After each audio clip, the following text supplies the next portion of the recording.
Oh yes.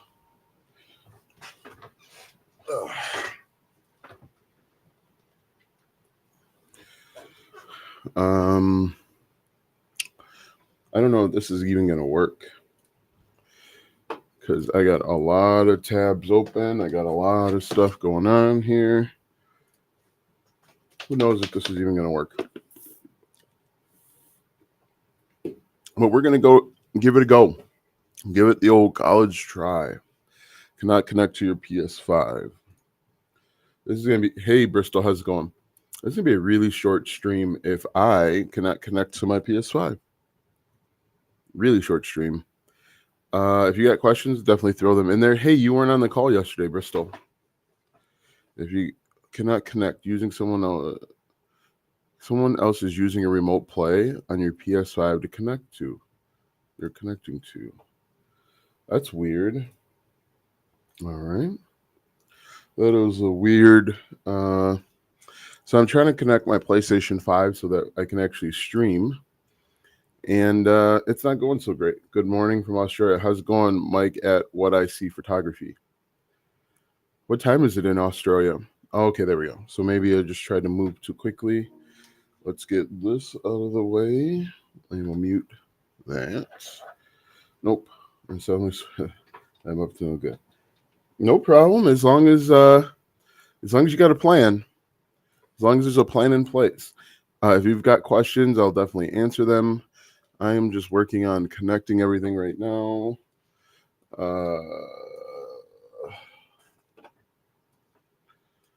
Let's see. All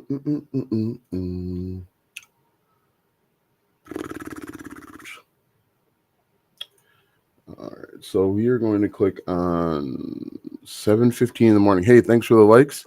I haven't really even said anything. I haven't had any good information to share yet, but I appreciate the likes that are coming in.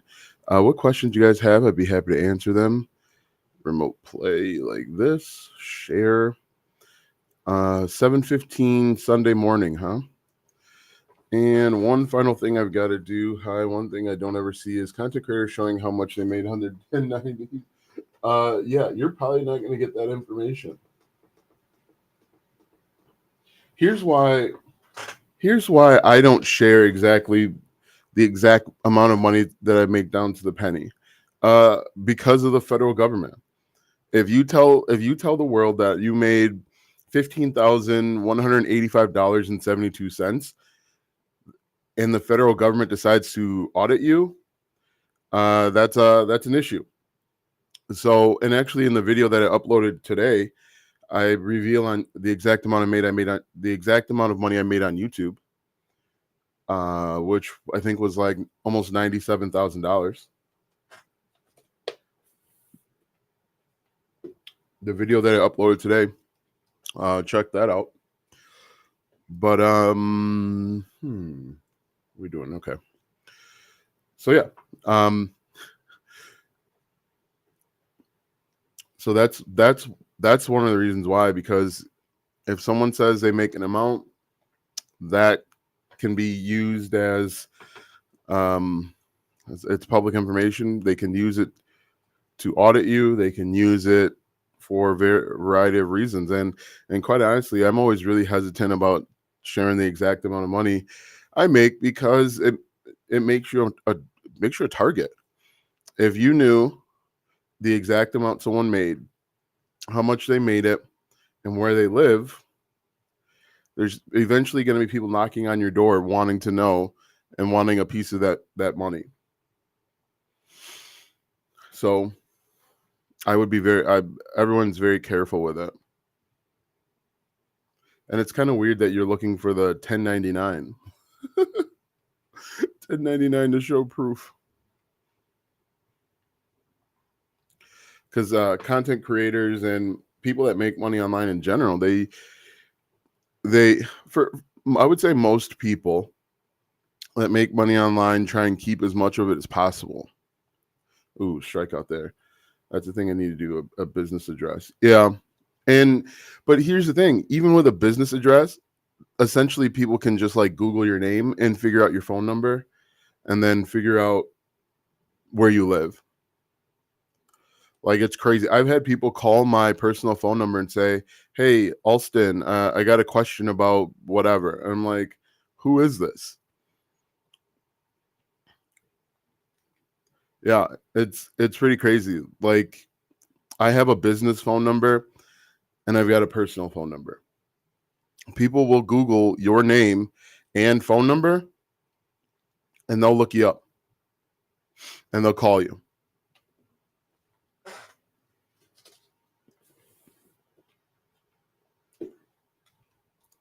Do you pay taxes on YouTube revenue? Yes. No, you pay taxes on YouTube revenue.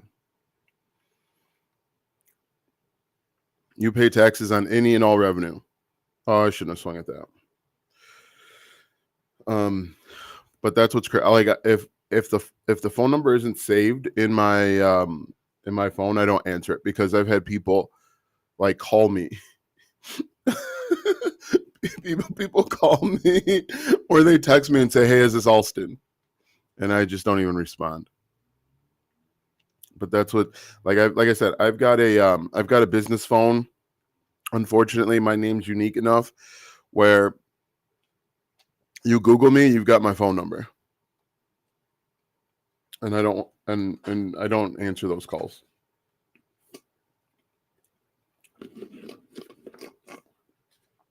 When Media Control TV says, "Okay, makes sense. People claim they make money, but how do we know it's true? We can always white out the important information, but I get it. I was just wondering." So, for the most part, look at what they're doing and not what they're saying.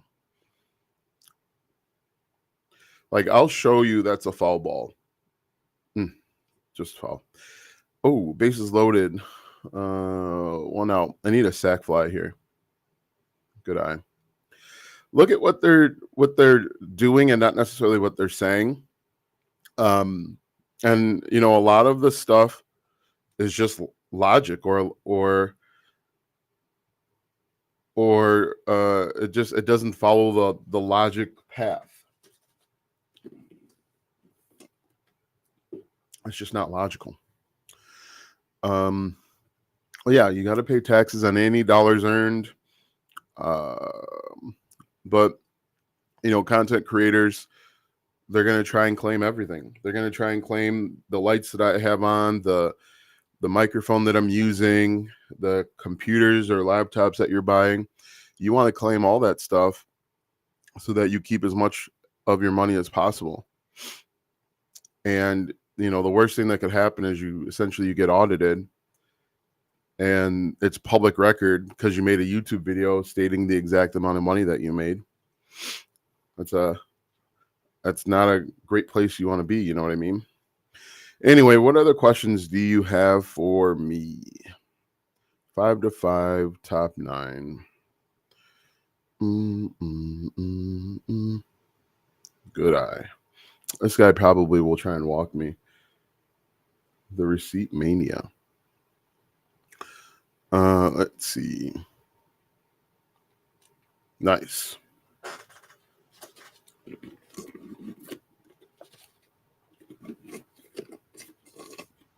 For everyone out there that thinks that you cannot grow on YouTube, I started a secret hidden YouTube channel where I talk about the Chicago Bears. I think I've got 13 subscribers, but one of my videos has like 2,000 views. It's insane. And I'm just uploading like 3-minute videos. Oh, it's top 11, 6 to 6. And so the plan or the goal is to upload like 3 videos per day, 3-minute videos per day. But I just really haven't had, I don't want to lie, I haven't felt like doing it. And so some days I'll do 2, a couple days I've done none. But I've got a YouTube channel. It's faceless. It only has like 13 subscribers last time I checked. But one of the videos is getting literally thousands of views, a bunch of comments. And it's so funny. And and so people get foul, get out of play.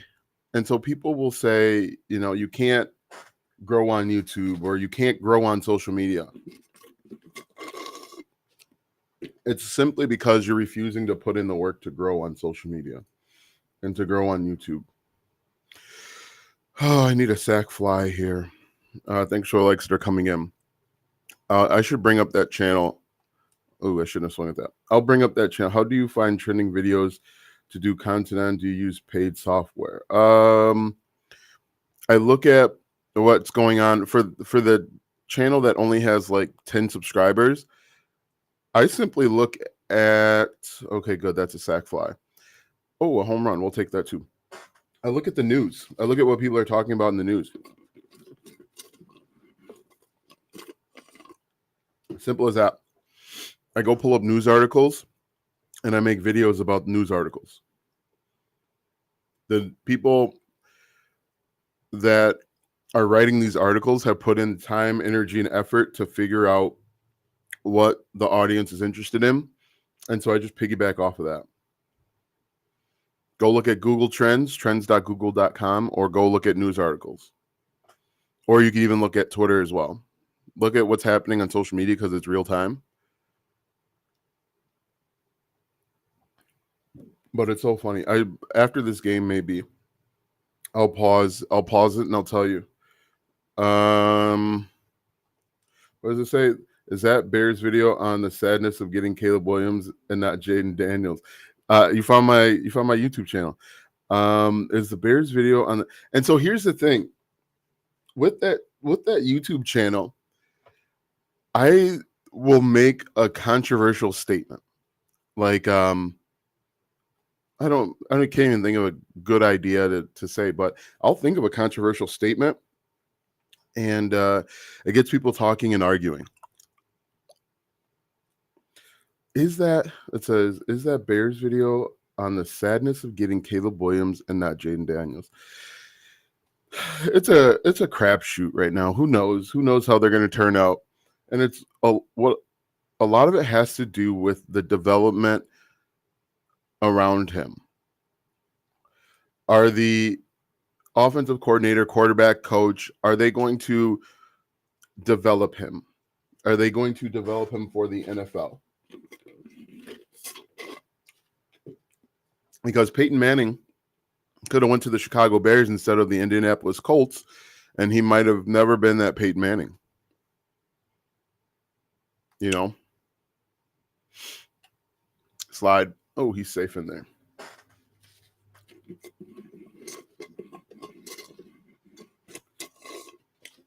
And the other interesting thing is, so use news articles, look at trends.google.com, look at Twitter, other social media platforms. What else was I going to say? There was one other place. I forgot. True, I didn't find your channel. I would be sad if the Saints had a chance to get Daniels and pass. Oh, yeah. Okay, so you didn't find my channel. That's my channel, the secret hidden channel that I started 2 weeks ago, I think, or 3 weeks ago, and have been very inconsistent on. Is about the Chicago Bears. And again, 3 videos per day. I don't even edit them. It's faceless. I make the video, create a thumbnail, and upload it. And summer camp is not summer camp, but the kids being out for summer is really put a wrench in things because they need attention throughout the day. Oh, 3 terrible swings. What other questions you guys have for me? Do 6-figure advice. Hi, Alston. Looking into digital marketing program cost almost $1,000. Your thoughts? Well, my first thought would be you're probably looking to the wrong course. My second thought would be look and see what you can figure out on YouTube first for free. And then buy a course when you run into a gap that you can't overcome for free. And if you want to buy my course, it's $99 per month. And with my course, we meet every Thursday at 5 p.m. Chicago time. I also have a one-on-one coaching with you as a new student or attendee. But like I said, I would see what you can learn. So what I would do is I would pick 1 or 2 people on YouTube that you know, like, and trust, and use a method that they're suggesting to use. Don't don't watch 5 different YouTubers, because 5 different YouTubers are going to give you 6 different advices. Yes, I'm putting my gremlins to work with my new ideas. So find 1 or 2 YouTubers that you like, follow their suggestions and ideas, and buy a course when you reach a roadblock or hurdle that you can't overcome. And if you really need to enroll in a course, you can enroll into mine. It's $99 per month. Cancel anytime. Bristol's in there. We meet every single week, except for like 2 weeks ago. I don't think we met. I think we're meeting Thursday after 4th of July. Or is Thursday the 4th of July? I don't even know. When is the 4th of July? Tuesday is the 2nd. So Thursday. We're meeting on Thursday. Foul ball. Get out of play. There we go. I forgot. What else was I going to say? Just very early. I feel like I'm not early on these pitches, but I guess I am. Look at this. 9th pitch of the at-bat. Good eye. I have goodies to share. Okay, good. The cool thing with 2 views thought you were a big shot. No, I'm nobody. I am nobody whatsoever. I am just a guy on the internet. And ironically enough, is you came to see me. So what does that make you? Less than a nobody. Foul ball. No, that one was very early. Anyway, so the cool thing with our coaching is that, with my coaching, is I can share with you what's happening in real time and answer questions and things that are working in real time. Does that answer your question, Lee? All of that to ground out. That's annoying.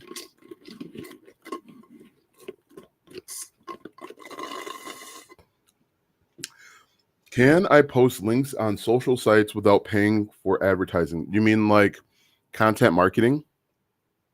You have better luck with solitaire, bro. And what's really cool is you being one of the now 3 people, you are helping me reach more people. So keep commenting. It's really interesting to me with social media that people that don't get attention in real life, they jump on social media to troll.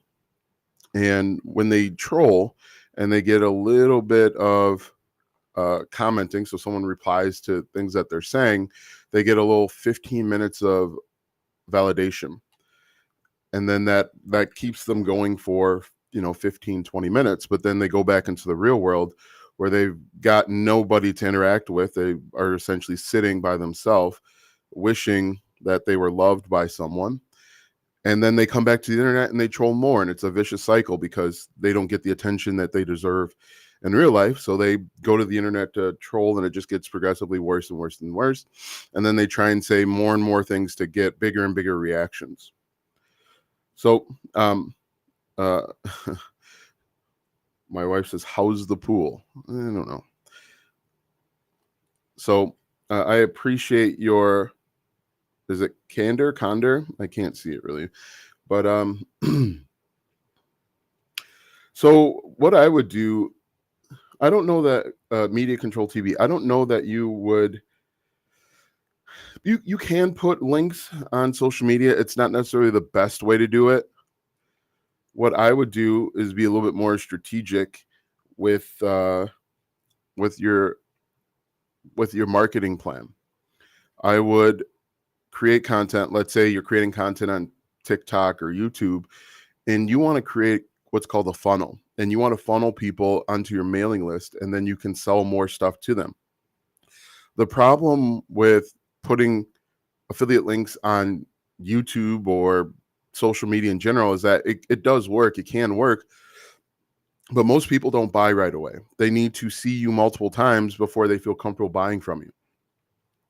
And so you putting your links on TikTok, for example, that only gives you one shot to make money. Whereas, I didn't think that was a strike. Um, if you funnel people with like a mailing list and email marketing, you have multiple opportunities to make money. So can you put your affiliate links on social media? Yes, you can. Does it work? It will work. If you go that route, you're going to need more traffic. You're going to need more eyeballs on your content. Does that make sense? If you don't know the plan, that's what my recommendation is, because like I said, yeah, you can put your links on social media. People do it all the time. Affiliate links everywhere. But in most instances, people need to see you at least 5 times and consume your content multiple hours in order for them to feel comfortable enough to buy from you. Very early. So what I would recommend that you do is get people on a mailing list. Give away something for free called a lead magnet. Collect their name and their email, and then you can market 10, 15 products. You can market to them for years. Like, I've got people on my mailing list from 6 years ago, and then I can send them an email, whether it's my own product, it's an affiliate product, and some of those people will buy it. I'll take a look at the questions after this pitch. 3 and 2 the count. Let's see here.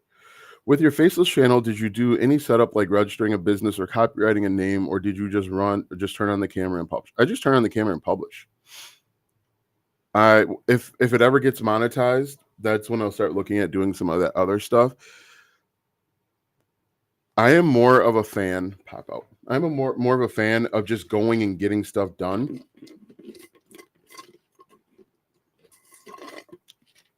And figuring out some of that other stuff later. And, to be honest with you, it shouldn't take that long. We'll do that. It shouldn't take that long to like get a business name and registering a business. Like, you can do all of that in like 2 hours. But it's more important to start creating content and get your content on the internet than it is worrying about some of that other stuff.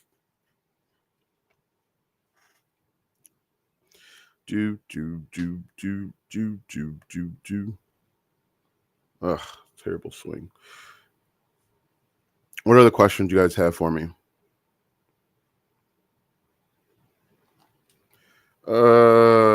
He might beat that throw out. No.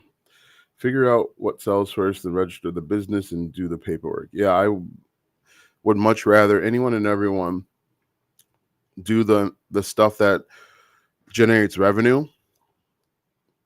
And then once you start getting revenue, you can quickly get the domain name and all of that stuff. Nice.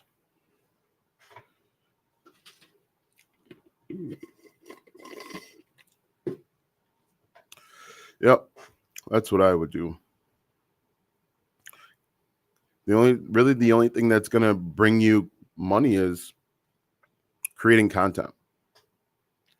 And hey, thanks for the likes that are coming in. Kevin, New Legacy Horizons, appreciate it. Once you start making money, you can start hiring out those other things.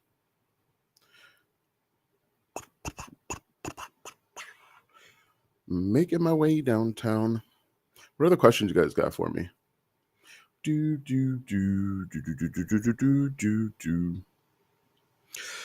This baseball channel is another faceless YouTube channel that I have.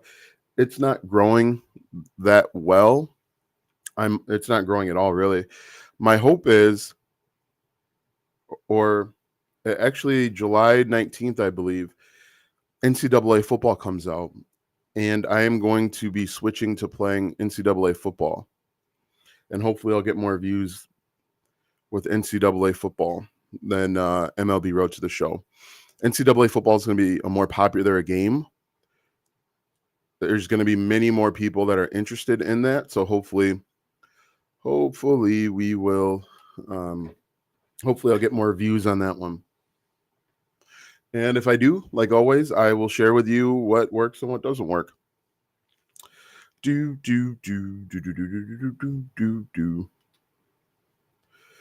What other question you guys have for me? Oh, I got to scoop that out of the dirt. I almost didn't. Not paying attention. Was he safe?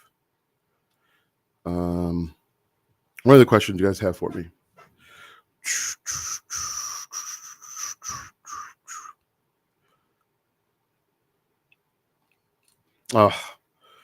Pop out. We're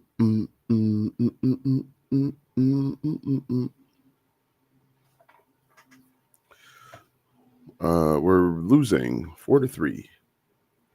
Content strategy. Hey, I appreciate it. Thanks to the hashtag content strategy.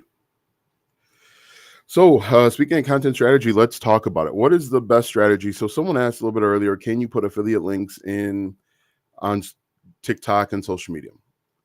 This is what I would recommend that you do instead, especially for social media and short format video. Identify people's pain points, problems, challenges, solution, goals, and dreams, and create content for those things. Now, what you want to do is think of yourself and create content kind of like those medicine commercials. And what do I mean by that? That sounds crazy, but what do I mean by that? If you ever watch one of those medicine commercials, now this might not make sense if you live outside the US. I bet Football News Talk is an evergreen content. Yes. And here's the beautiful thing about that Football News Talk. What I do is I listen to sports talk radio in the morning, and I basically create content about whatever it is they're talking about. Because again, they put in time, energy, and effort to research and figure out what's important. And so I can piggyback off of that. Anyway, so content strategy. Someone commented hashtag content strategy. Shouldn't have swung it. The old people are perfect. Yeah. So this guy, Kevin, New Legacy Horizon, says the old Pepto-Bismol commercials are a perfect example. He is 100% correct. Now, if you've ever watched TV, you've seen that commercial. Do you have upset stomach, indigestion, diarrhea, or whatever? I don't remember the song, the jingle. But that's exactly what you want to do. You want to identify the symptoms that people are having, and then you want to talk to those symptoms. So if we're thinking about the Pepto-Bismol commercial, they say, hey, do you have, that's terrible. Do you have an upset stomach? Do you have indigestion? If that's you, this is the solution. So if we're thinking about this on social media, if your back hurts, if your left thumb hurts, if your eye twitches for no random reason, it could be because your kids are home for the summer, right? And then people that say, yeah, my back does hurt, my eye does twitch, and my kids are home for the summer. And then they're listening closer. So like they lean in, right? And they say, and then you say, well, the solution is here's some craft projects that you could buy, right? But that's a really good example. That's a funny example, but that's exactly what I'm talking about. If you ever see those commercials, again, does this happen? Do you feel this way? Then it could be this. Go to your doctor and ask your doctor about this medication. But that's what we're doing on social media. We've identified pain points, challenges, goals, dreams, aspirations, and also things that they're thinking but might not be saying. And so it's really important to know and understand your target audience. Your target audience has an inner monologue running all the time. And if you can say what they're thinking, they're going to say, this person knows me. How does this person know so much about me? I feel like this person is in my head. That's why, quite honestly, that's why those stupid, easy side hustle videos, that's why they work. Because people are desperate. They're looking for a way to make ends meet a little bit easier. And people have come up with these quote unquote stupid easy side hustles. Build a Velcro wall and a Velcro suit so you can stick the kid to the wall. That's not a bad idea. But unfortunately, when you have multiple kids, one will help or two will help the other one. It's just a fact of the matter. They will help each other. Sir, have your kids held you captive? Blink twice if you need rescuing. They go to summer camp 2 days a week, so it's not that bad. It's not that bad. It's just Monday, Wednesday, and Friday. Anyway, what was I saying? But yeah, so one of the cool things that you can do is you can essentially, if you can say what your target audience might be thinking, they're going to say, hey, this guy really knows me, or this girl really knows me. He is in my head. And that's automatically going to build trust because the audience or the viewers feel like they understand you, or you. Yes, they feel understood is how I'm trying to say it. So again, identify pain points, problems, challenges, dreams, aspirations, and goals, and you can be successful. There's where they can learn to help each other. Yeah, they learn cooperation when coming together against their parents. So yeah, that's basically that's how you start your content strategy, and then you send them to a lead magnet. The lead magnet should identify a solution that they have. For example, like if someone wants to lose 10 pounds, you give them a free template, workbook, ebook, something like that, where you help them lose 10 pounds in a time frame without doing something that they don't want to do. For example, how to lose 10 pounds in 6 weeks without spending 8 hours in the gym. That's an example of a lead magnet. I have no clue what to sell or promote. I just don't know what niche. So the easiest way to identify a niche is think about problems that you've gone through 5 years ago. So who were you?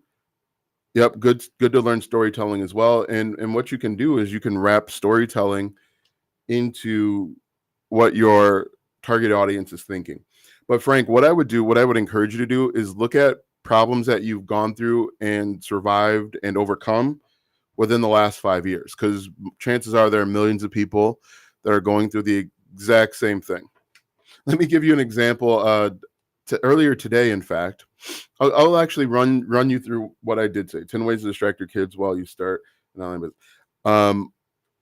Hey, thanks for the follow, Kevin. Appreciate it. Let me run you through my day, and I'll give you like 5 or 10 different niches maybe 5 niches that you could jump into. So I woke up and I created homeless resources, mental health issues. Yeah, why not create content there? So I woke up and I woke up and I shaved my head. After that, I made 10 or 15 TikTok videos, 10 or 15 reaction TikTok videos. After that, I coached my son's basketball game. Unfortunately, we lost. I was pretty frustrated about that. But before I went to my son's basketball game, I went to go start my car, and the car didn't start. I knew my battery was dead. I just was dragging my feet on fixing it. But on the way to my son's basketball game, I looked up a YouTube video on how to replace the battery in my car. And when I got back, actually, my wife drove me over to the auto parts store to buy a battery. Got back, replaced the battery. Then I went and got something to eat. I took a nap. And now I'm here on live with you. So in that time, and that's just a average day for somebody, in that time, there's like 5 or 6 different niches, right? If we start, I shave my head. That's a niche. Men's healthcare or men's care. Making TikTok videos, making content for social media, making reaction videos, getting paid to create content. Coaching kids, coaching basketball. That's a niche. Basketball. That's a niche.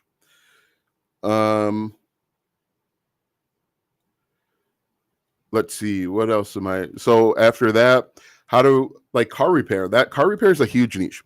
And what's really cool about car repair is it's a huge niche. I mean, that's not really cool, but with car repair, because in economic downturn, people start doing things on their own. When nobody has making activity books for kids, yeah, making activity books for kids, making craft, coming up with plans and projects for kids for the summer.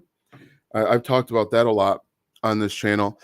Car repair. When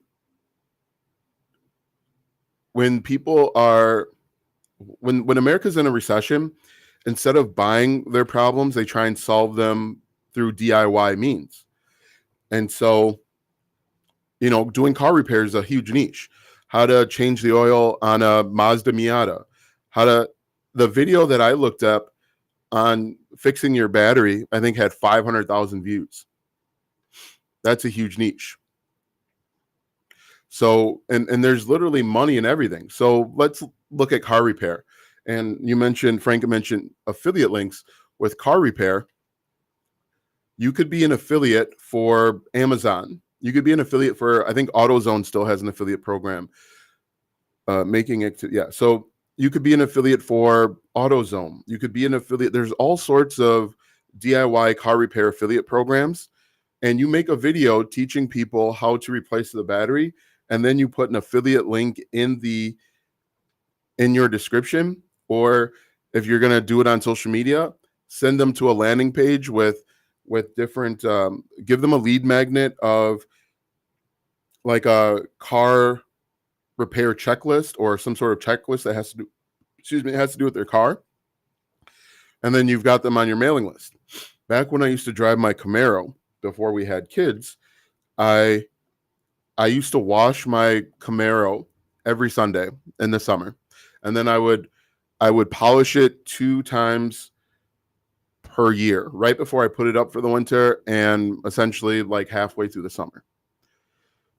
When I washed my car, I used to buy, I had something called a, what's it called? It used to spray a spray. It used to spray out a foam spray. Foam cannon is what it was called. I used to spend probably $500 a month on just car detailing stuff. They all have affiliate programs, whether it's through Amazon or Chemical Guys or something else that is out there. Don't keep intentional walking me. And so that's an opportunity. So homeless resources, mental health issues. So you could help other people with resources for the homeless. Use your journey of going from unhoused to housed, and your what your monetization might be different. Your monetization could be partnering with companies that want to help get the word out and provide resources. Or if you offer something low ticket where you can sell maybe a course or something or some sort of digital product to help people that are unhoused. How do you prior to, but I'm educated and adaptable also in the biz I was talking about is a digital biz with resale rights. So I wouldn't do master resale rights. I think the master resale rights has definitely jumped the shark. And I personally think that trying to sell people a make money online course when you've never actually made money online is kind of problematic. I don't really think that people should do that. I shouldn't. Affiliate links, Frank. It is a time management issue you're having, or the platform plan itself and beginning fun. So what I would do, I'm on SSID. Frank, you can start for free. I would start just creating content, whether it's on TikTok or YouTube or wherever you're hanging out. Create content for free. Identify the challenges that you went through years ago and talk about it. Like Kevin said over on New Legacy Horizons, talk about your story. Talk about a situation where you potentially, I don't know, a traumatic situation or a frustrating situation. One of the problems that unhoused people go through that someone like myself wouldn't know or wouldn't understand. Hey, let me tell you about a time where I had to fight for my life or something like that. So let me tell you about a time where I applied for a job and I couldn't get it because I didn't have a physical address to go to. I couldn't list a physical address. They said I wasn't reliable because I didn't have a physical address. Stuff like that. You need to narrow down what your monetization and affiliate marketing can be started for free with a blog or social media. ADHD and issue 2. What other questions you guys have for me? But sharing your journey, your story is a very simple way to get started, because whatever journey that you've gone through, someone is currently going through it right now. And so you can speak to them, you can help them move forward by simply sharing what you know and what you've gone through. It's true that we're all little special, unique snowflakes, but we all really go through the same storylines. We all have the same plot and subplot. And when you simply share that's why, whenever you look on social media and people are doing like get ready with me videos, they resonate because essentially everybody has the same story.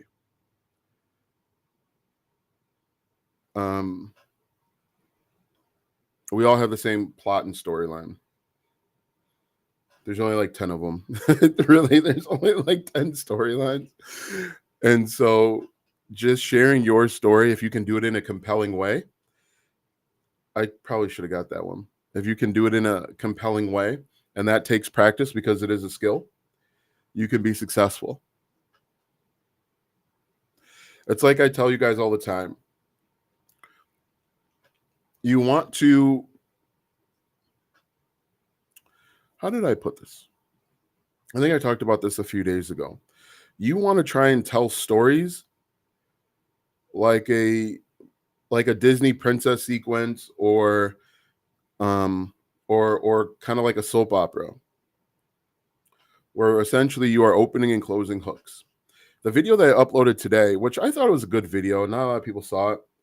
I think a digital product would be good, but I'm unsure what product, but I'll figure it out. So yeah, I would make a list of like 10 products, 10 digital product ideas, and think about what's the quickest one you could put together and what's going to help people the most. And you can also use AI to help you with this idea. Just go to AI and type in, my target audience or my niche are these types of people. Maybe they're unhoused or whatever. Please help me generate digital product ideas to help this group of people, and be as specific as possible. Because if you just put in like general information, it's going to give you general output. If you can add in a part of your story, a part of the content that you are intending on creating, it'll give you a much better idea. I didn't get a good jump there. What other questions you guys got for me? How long have I been? Where is my... oh no, I'm not even recording. This is all for naught. Okay, 44 minutes. So I usually what I do is while I'm talking to you guys, I record this stream and then I post this video on my my baseball TikTok. No, my baseball YouTube channel. And unfortunately, for the last 44 minutes, I haven't been recording.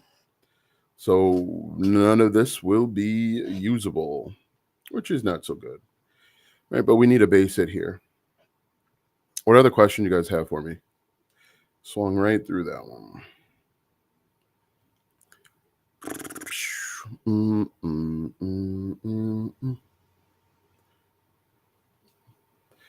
I was about to ask what the end goal was for the game. Oh, no, yeah. So this is for my baseball YouTube channel or my video game YouTube channel.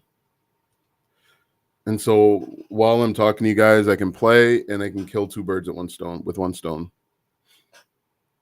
How did you start like researching out niche target group? So I got started. My first niche was in security cameras. My first attempt at making money online was a blog. It is called the securitycameraguy.com. And I got started with that simply because we moved into the subdivision. This was a brand new subdivision, a new build. And so there were houses in various stages of being built. And I was up one night, I don't remember why, but I saw like 10 or 15 high school age kids going in and out of houses that were in various stages of being built. And so I shouldn't have swung at that. And so I started doing research on security cameras. And at that time, do you use StreamYard? I use OBS, and this is Restream.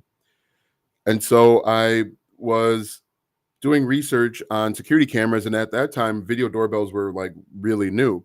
And so that's how I got started. I started my blog. I started my first YouTube channel, which is still up, on the security camera,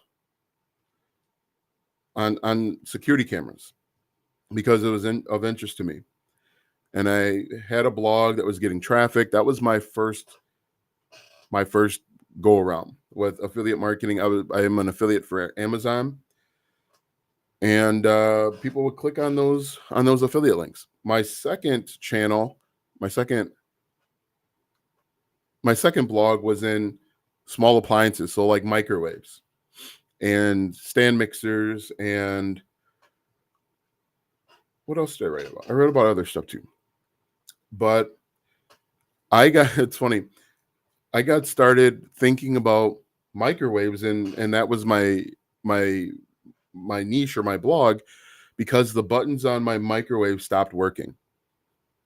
So little by little, again, this was a new build. Little by little, the buttons on the microwave, they just stopped working. Like the one wouldn't work, and then, eventually whatever, they all stopped working. And so I had to do research on the best microwaves. And so I was looking up things like what size microwave do I need, and the differences between the two microwaves. There's actually like 3 or 4 different types of microwaves, and I'm going to keep this actually. There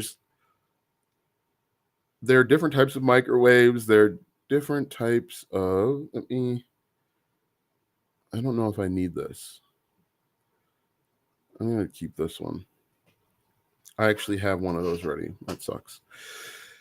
So yeah, so my second blog was in microwaves, which is funny.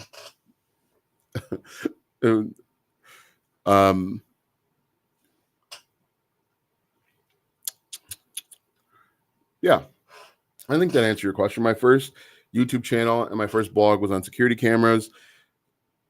I had a video on how to install a Ring video doorbell without an existing doorbell. That video has over 250,000 views on YouTube. And that YouTube channel has less than 2,000 subscribers, which is pretty insane to think about.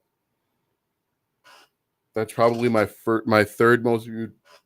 That's probably now like my 10th most viewed video across all of my channels. A video on Ring video doorbells. I forgot about that. I need to find that blog. We need a new microwave. Yep. What's really interesting about microwaves is it's a thing that a lot of people are asking questions about microwaves, but there isn't a ton of information out there. So I would write I'd write a blog post about, can you put aluminum foil in a microwave? Now, as an adult, you probably know that you can't put aluminum foil in a microwave. However, when I was 9-10 years old, I didn't know you couldn't put aluminum foil in a microwave. So that's what's really cool. And every day, people are going on the internet and asking the question, can you put aluminum foil in a microwave? And then you'll find a blog post. It used to be mine, but it's not mine anymore. But you'll find a blog post answering the question, if you can put aluminum foil in a microwave, and then it explains why you can't. But what you've got to realize is that people are going to the internet every single day with questions that are quote unquote basic or common knowledge, quote unquote, but it's not common. It only becomes common knowledge once you learn it. And so you can create content on basic everyday things. Like for me, now that I know how to replace a car battery, it's common knowledge. It's easy. But before I didn't know it. I never needed to do it. But there are people going to the internet every single day simply asking quote unquote basic questions. And you could be that person on the other side answering those basic questions, which is really cool. And you can get paid for it, which is even more sick to think about. Yeah, there are 3 different types of microwaves. They serve 3 different purposes. There are different sizes. Oh, another question that I would answer is the size microwave you need for a dorm room? That's a question that gets asked a lot around this time. Why? Because there are new people that are going to college for the first time. Their families are enrolling their kids into college for the first time, and they don't know that there are different size microwaves. And they don't know what size microwaves are allowed in the dorm room. Which is really, and when you think about that, like stuff that you know, that you think is common knowledge, there are literally millions of people that don't know that. And there are new people every single day. They'll be being born every single day that don't know what you know. And so you can create content on basic, simple, everyday things and be successful online. Another example is my son asks me basically every day about fishing. I've only been fishing twice in my life, and I've never been fishing as an adult. And so I need to learn the basics of fishing. Yep, same with the mini fridge, the camping gear as well, everything. So what I need to do is if I want to take my son fishing, which he's really been talking about, so I'm going to do it at the end of the summer probably, before school starts out, I'm going to take all of them. I got to go do some research. I got to look on the internet, maybe on social media about fishing. I'm going to have to do some research about buying fishing license. I'm going to do some research about where to fish near where I live. And there's going to be a basic everyday person that creates content on these basic everyday things. And they're going to get paid for it or from a variety of ways. Basic, common, everyday things are very profitable. You don't have to teach people how to make money online to make money online. You could simply create content about fishing because I know that I got to do some research. But that's what's really cool about the internet. I got a good jump there. Can I show you the webinar on the biz I discussed with you? How do I contact you? You could send me a message. There's no guarantee I see it. I will see it. Send me a message on Facebook or Instagram or, wherever. But there's no guarantee I'm going to see it, quite honestly. But does that make sense? Does my little rant? I would love to see videos on how your day starts and how it ends with fishing. Yeah, maybe I'll bring the camera along and I'll record my day on the lake. But I mean, that's what's really cool about the internet. Basic, boring, everyday things make regular people money on the internet. The internet pays people to talk about boring, everyday things. And anybody can do it. You don't have to be special. You don't have to have a great camera setup. You can use your smartphone or iPad, whatever it is. And, why did I swing at that? Anyway, what other questions you guys have for me? Did I? But a really hot niche that's coming up now would be a good time to start it if you're going to create content, would be going back to school, would be going to college for the first time. And why is that hot and why would now be a great time to start? Because it's July, and if you go to Walmart, you're going to start seeing back to school stuff pop up. You're going to start getting emails from your school with school supplies and all of that jazz.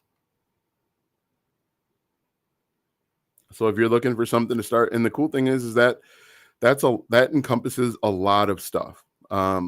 Where to buy uniforms for kids, the best shoes, all sorts of stuff. We're down 4-2. It's a full count. Let's see, which is nuts. They just ended. Yes. Yeah. Which is really crazy to think about. That if you go to Walmart within the next, I would say as soon as 4th of July is over, you're going to start seeing them putting stuff up for back to school. And if you're looking for a place to start there. Another place you could have started a few weeks ago or maybe even a month ago at this point was creating content for families, for parents, now that their kids are on summer break. You come up with different projects, that age appropriate projects. You would have people like me that would buy that kind of stuff simply because I don't want my kids sitting in front of a TV or playing video games all day. So you create content about 5 project ideas for 10-year-olds for summer vacation. You start building a following, and then you can sell a kit, a packet, and then put affiliate links to Hobby Lobby or Amazon, and you start having multiple revenue streams. Oh, why did I swing at that? And just like that, you build an online business. And what you can then do is, now that you've got, your niche, you're helping parents of, elementary age kids. You can help them get up and running with back to school. So you can send them emails about back to school supplies. You can send them emails about different education things if that's what they're interested in. You could even sell them different like stickers or PNG files, whatever it is. You can sell them like coloring books seasonally. So you could sell them like fall coloring books, winter coloring books. Was he safe there? All sorts of stuff. And you can do it all without having to be shady and try and teach people how to make money online if you've never made money online. But then once you actually start making money online, you can go back and show people what you've learned and what you know and how you got there. And it'll be ethical, it won't be shady, and it'll be real because you actually did it. And people will know, like, and trust you for it because you actually have proof and knowledge and understanding. And you're not just creating content based on what other people are saying and what you're hearing. What other questions you guys have for me?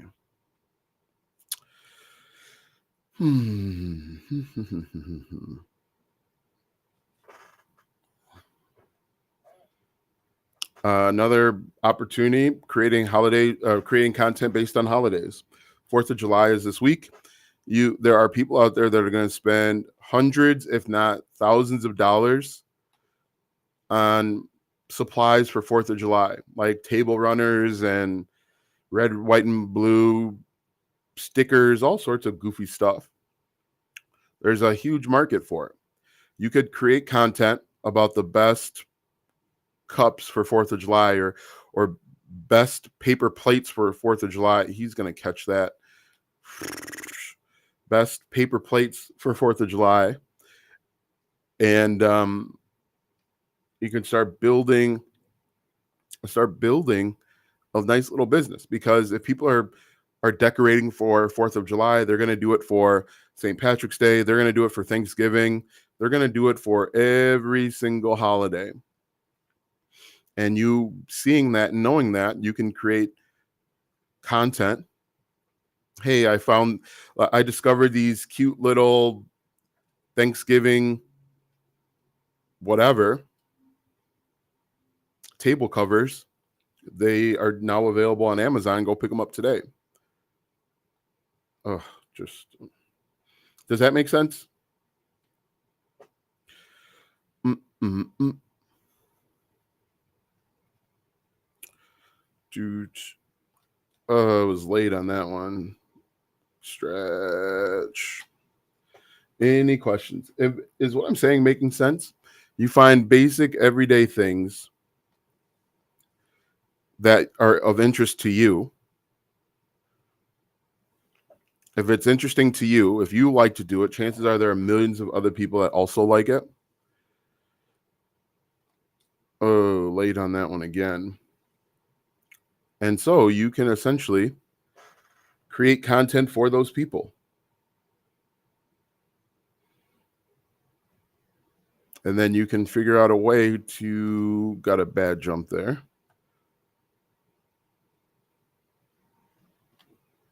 You can figure out a way to monetize it. Because once you have a group of people interested in following you, you can monetize it by asking them what they want, what they need. What are you interested in? What's something that is troubling you, or what could make your life a little bit easier? You figure out what that is, and then you sell that to them. That was a bad throw. Bad throw. What are the questions you guys got for me? Do. 3 for 4.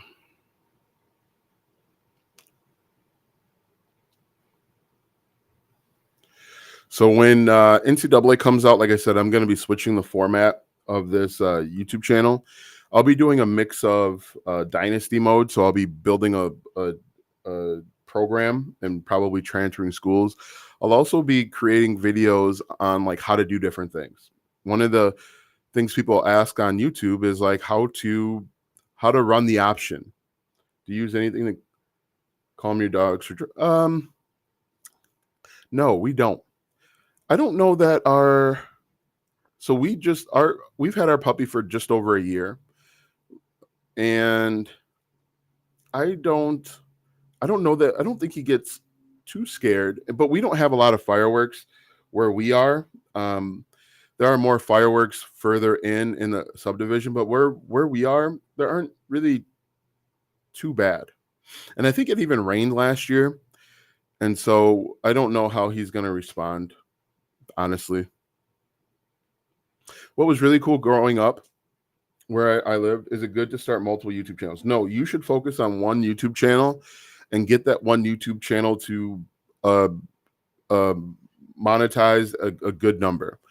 So whatever your number is, I don't know, 3K, 5K, whatever that number is, once you hit that number consistently, then you should start a second or third channel. You want you want your first YouTube channel to pay your bills, essentially. And then after that, you can start other channels. Simply because when you start one YouTube channel, it's really, really hard. It's really tough. It's really difficult. And you don't know what it takes to get it to work. Once you've got one channel working and you're making, let's say, 3K per month, you understand what goes into making a good channel. Because if you're making 3K per month with your YouTube channel, most likely you're pretty close to full-time income. You're paying your bills mostly with it, and you understand the work required. So don't start a second or third channel or fourth channel until you understand what it takes to get the first one to work. I see 2 coming in. I'll answer those questions. Do you use anything is good? What about niches where you're naive? For instance, I see that the NFL makes for great niches, but I haven't seen NFL games since 2010. I've seen college games. My idea for a niche would be relearn. Yeah. So you could teach NFL to people that don't know the NFL. Teach NFL to foreigners. Teach NFL concepts to people that live in a soccer dominated country. Yeah, I should have swung at that one. That's what I would do. Let's see. My parents live directly behind Universal Studios. Oh, wow. Okay. Mom's dog shivers under the table. Yay, Thunder Jacket. And so that's, that's part of the 4th of July holiday niche. If your dog is terrified of, shouldn't have swung at that. If your dog is terrified of fireworks, here's the perfect jacket that will calm them during the when the M80s go off. But what's really cool about the NFL niche is, again, I would start creating content now about the NFL. You can talk about your favorite team. That's what I would recommend. Niche down to your favorite team in the very beginning and start talking about it. Your expectations. You can start looking at the schedule. I thought you'd have email. Yeah, I have email, but I don't want to give my email out over 7, 8, 9 different public platforms. Because I don't want people emailing, tons of people emailing me. But yes, I have multiple emails. But let's say you want to do the NFL niche. Focus on one team in the very beginning. That one team probably has a sports talk radio channel. There's probably podcasts that are dedicated to that team. I would start listening and watching those. Controlling workflow. I would start watching and listening to those, and you can even react to those. One simple way to start creating lots of content is reacting to the content that's already out there. So if there's a popular podcast that talks about the Jacksonville Jaguars, create a reaction video where you're disagreeing with something that they're saying. You could say, hey, Trevor Lawrence is overrated and not worth the new contract you just got, and then state your case why. You're going to have people that are also interested in the Jacksonville Jaguars that are going to agree with you or they're going to argue with you. That's how I would get started. Start creating content today about it. You can react to what other people are saying. You can listen to sports talk radio. You can go over to Google Trends, trends.google.com, and look and see what topics are being covered in sports. Sometimes, that probably should have been a strike. What other questions you guys have? That was ball 4.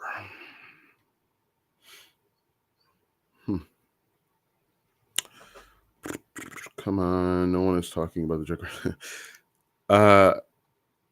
Unfortunately, someone's talking about the Jaguars. If they're not talking about the Jaguars, they're at least talking about Trevor Lawrence's contract and how he is or isn't worth it. You can also, since it's sports talk radio, or since it's about the NFL, listen to ESPN. You could also go the fantasy football angle. Fantasy football is huge year round. You could start doing fantasy football breakdown. I'm big into AI. I write the lyrics and use AI for the tune. What do you think about a channel just with my music, or do I need to be in the channel and talk about it? If you want to increase the chances of getting monetized, I would be in the channel somewhere, explaining your process, explaining your thoughts.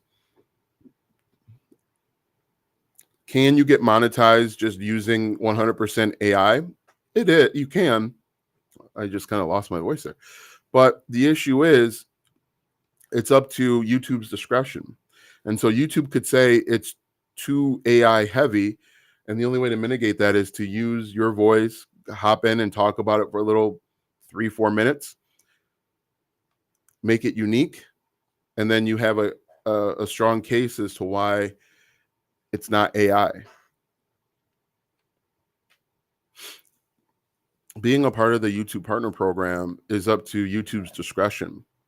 Make sure to read the terms of service for the AI music software. Do that. Definitely. Would you recommend a content course to take, like from Coursera or Udemy? No. I would not recommend. It was too late on that one. I haven't taken a lot of content courses out there, so I don't have a good recommendation for you. Do. So yeah, I would start creating content about the NFL now. Are your strategies mostly on YouTube, or can it be implemented on other platforms? The information that I provide is, I try and be general enough that it can apply to everywhere. So like on YouTube and Pinterest and blogging, they're search engine heavy, and so I recommend search engine type content. On social media like TikTok, I recommend what I mentioned before: identifying your target audience's goals, dreams, pain points, interests, desires, and things that they're thinking but might not be saying, and that usually works well. On my first TikTok account, I had it was up to 42,000 followers. Unfortunately, that that uh that account got deleted. So is SEO an important? Yeah, so SEO SEO is kind of important. Let me rephrase it. SEO is important on YouTube, but the way that you do it is not like it used to be. Back in the day when it came to SEO on YouTube, it was like keyword stuffing. You find 20 variations of a keyword and you just put it in your titles, tags, and description. Now with YouTube, YouTube analyzes and processes everything that you say, and it can understand context. So you don't have to be heavy in, you don't have to stuff keywords anymore, is basically what I'm saying. Well, the software says I own the music and I can make money and do whatever I want. The one thing is the program can also use my music. Oh, I did not. I can use my music for what they want, and they don't have to pay me anything. So SEO is important. So yeah, yes and no. And the same goes for blogging. Back in the day, you wanted to keyword stuff. Uh, why doesn't my check swing work? This check swing is broken. Yeah, with a blog back in the day, you wanted to stuff keywords like crazy. But now Google can understand the context of things. And so when you stuff keywords, that's why stuffing keywords is now a bad thing. Hey, thanks for the follow. I appreciate it. Stuffing keywords is now a bad thing because you're trying to game the system. That's why if you make a blog post about the 10 best stand mixers for baking bread or kneading dough, you don't have to put in every paragraph best stand mixers for kneading dough, because Google understands the context of it. Google wants you to write more like you're having, hey, have a good one, Bristol. Google wants you to talk, write and speak like you're having a conversation with a person, not like you're trying to, let's hit a double or better, not like you're trying to talk to a robot. Because at the end of the day, the people that are reading this are humans. Thanks for likes. What about backlinks? Not a big fan of backlinks. Oh, goodness. Not a huge fan. I never went out and built backlinks. You can, people do it. I just never spent the time to do it.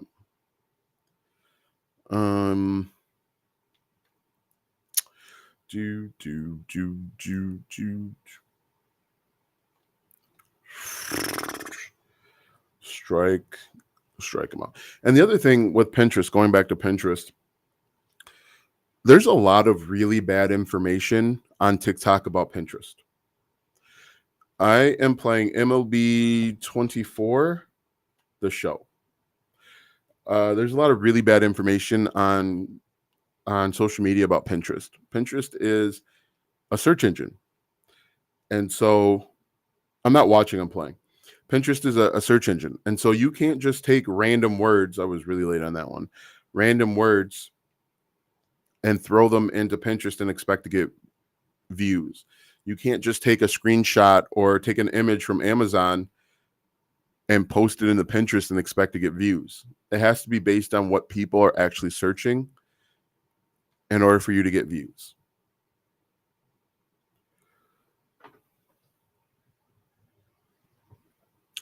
I know it's almost time for me to wrap this game up because now I am swinging at trash. I am playing very poorly right now.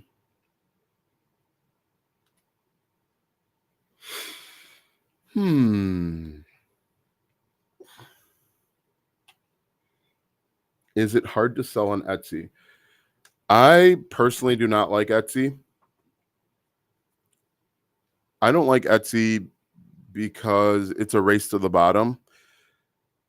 You'll have much more success selling the content on your own. Why? Why am I not very early? That's why.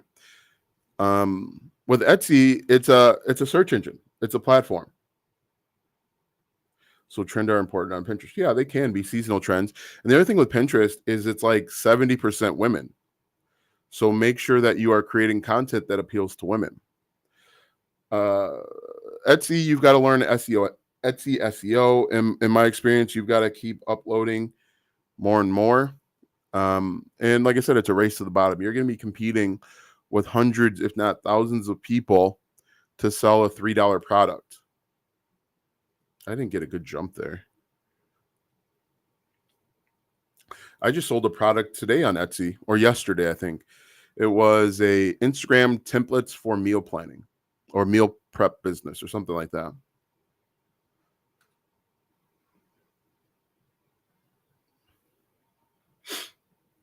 But if you take the time to learn, and this is true for anything, if you take the time to learn about the platform, if you take the time to learn about Etsy and master Etsy SEO, you can be successful. But it's a skill that you have to learn. The people that are successful over on Etsy, they took the time to learn the skill, identify what people want and what people need, and they created that thing. And that's really true for anything. If you want to be successful on YouTube, take the time to learn what it takes to be successful on YouTube. Same with TikTok and Instagram and whatever it is. These are all skills that you can learn. You can learn it.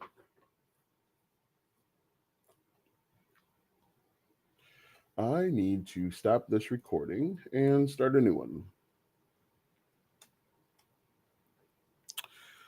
1 for 4.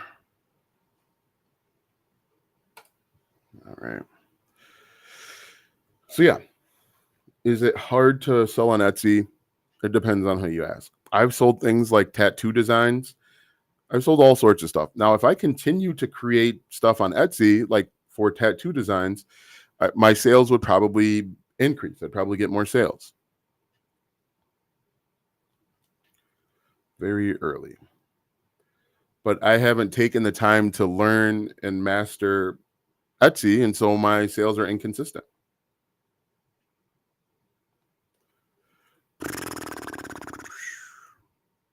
Does that make sense, David? I just dropped my advanced SEO guide and digital marketing today. Pretty cool.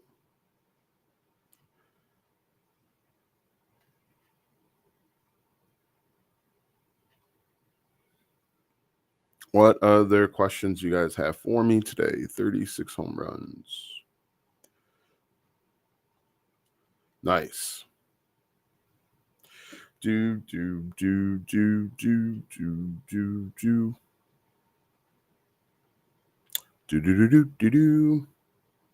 Does this game have a home run derby? Yes. And I've never won the home run derby, which is annoying. It has a home run derby. I've never won it. And the other thing that bothers me about this game, which I've said before, is this game should have rewards for making the All-Star game.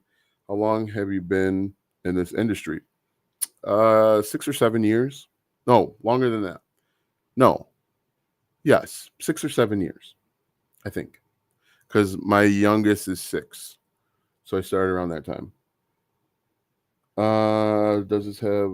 Yeah, and one of the annoying things with this game is it doesn't have rewards for making the All-Star team or making the playoffs or being a part of the home run derby or winning MVP. It should come with rewards for that. If you were just starting, would it be with a YouTube channel? If I were just starting, I think I would start with a YouTube channel. If I were starting all over again, I think it would be with a YouTube channel. Oh, get back. Shoot. And come on. Damn it. Power swing. Yeah, this game should reward you for meeting certain milestones that are difficult to meet. Wait. What other questions you guys have for me? And so the cool thing, David, if you start a YouTube channel, you can sell your digital products right through... He's going to be safe. Right through your YouTube channel, and then you can even charge more for them. If I were just getting started, I would spend more time learning Facebook ads.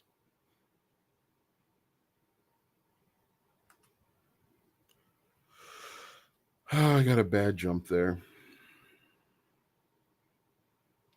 What other questions you guys have for me today? This is the longest I've gone live in a while.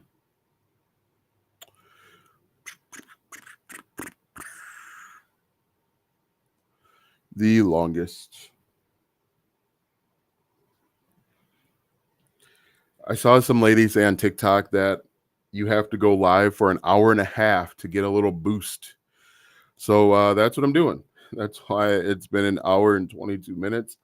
I like to test things that people say to see if they're full of it or if they are actually offering helpful information. Thanks for the likes that have come. Okay, cool. Yes, no, just need my niche audience target. So I don't know if you've been on for a while, David, but what I would do is look at who you were 5 years ago and look at the problems that you encountered 5 years ago. And that can be your niche or your target audience. Facebook is more dramatic. Insta is more hold my hand through this. TikTok is more give me the details. Yeah, that's one way to look at it. So, David, what problems did you have 5 years ago that you were able to solve? Hit that straight up into a silo. We got to win. We got to win this series. We're playing against the hated St. Louis Cardinals.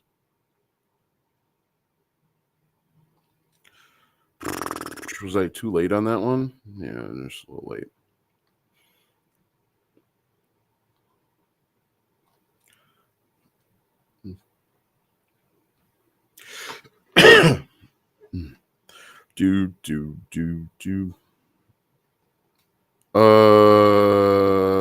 I might be safe. Yes. Beat that throw. Okay.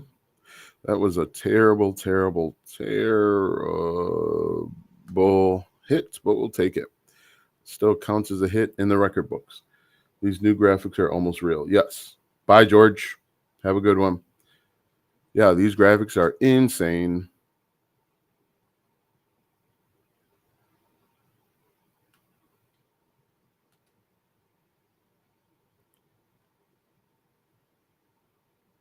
Score from second.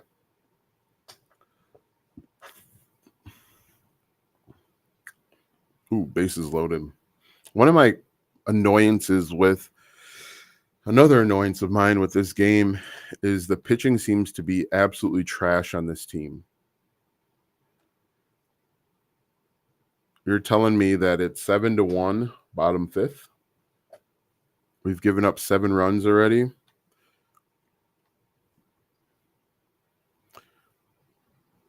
What other questions you guys got for me?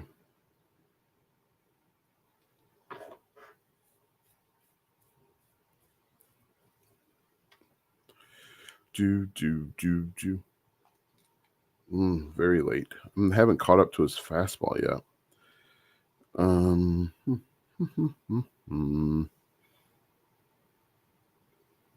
Haven't caught up to the fastball. I think the family's home. Ugh, get out of play. Get out of play. Get out of play. He's going to catch it. Okay, great. Why did he jump there? That's weird.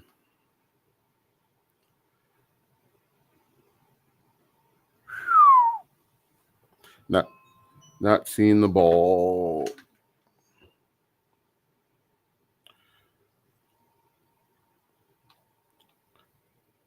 Why doesn't it let me see? Maybe because... Why won't it let me see these people? Oh, they're already in the door. Keep hearing about a possible recession on the horizon. I wonder if people make more money. Keep hearing about a possible recession on the horizon. I wonder if helping people make more money somehow is good. When there's a recession, people start looking at doing DIY type of things, doing things on their own. And so if you can, first of all, only teach people how to make money if you've made money, whether that's offline or online. But in a recession, people start looking for ways to do things on their own to save money. And so and I used this example a little bit earlier, fixing cars. Instead of going out to eat, they learn how to cook and bake at home. There's even in a recession, there are tons of ways to make money. People start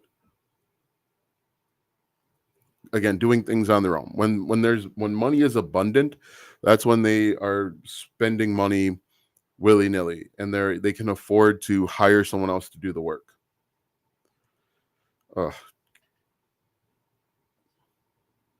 Safe.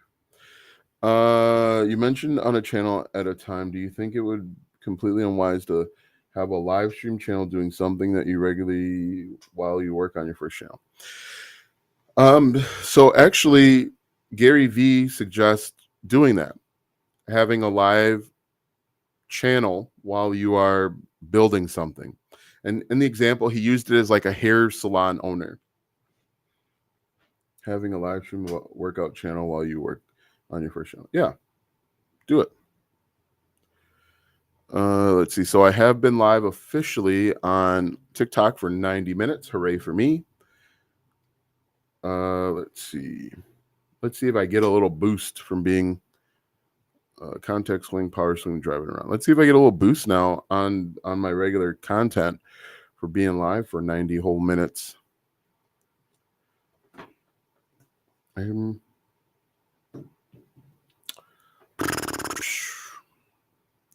just late. Straight up in the frickin' air.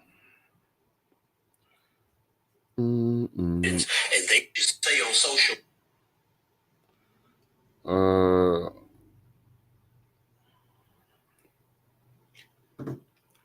What other questions you guys have for me?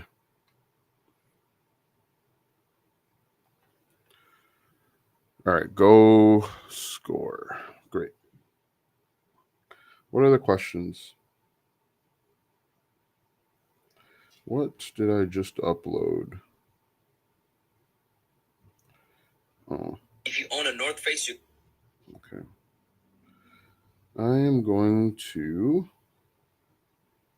I got to delete all those. Let's try...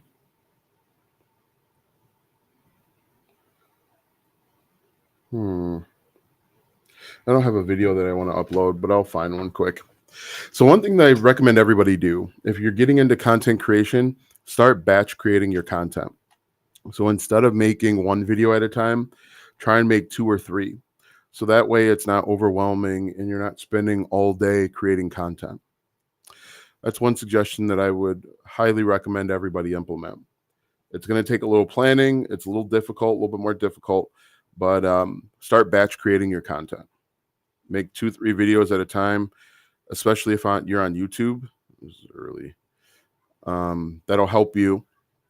So what I would recommend that you do is get a list of maybe 5 to 10 different content ideas, write 2 or 3 scripts, make the 2 or 3 videos, and then you can do the editing all at one time. You can do you can do the editing at one time, and you can upload them over the span of the week. That'll help you with making sure that you get everything up and running, up and out. Since I have been live for an hour and 30 minutes, I think I'm going to wrap this up. I'm going to wrap it up over on YouTube. And as soon as I'm done with this, I think I've got another about 18 minutes left on 18 minutes left of this game. And then I will wrap it up on TikTok as well. So thanks so much, guys, for hanging out. You guys have a great day.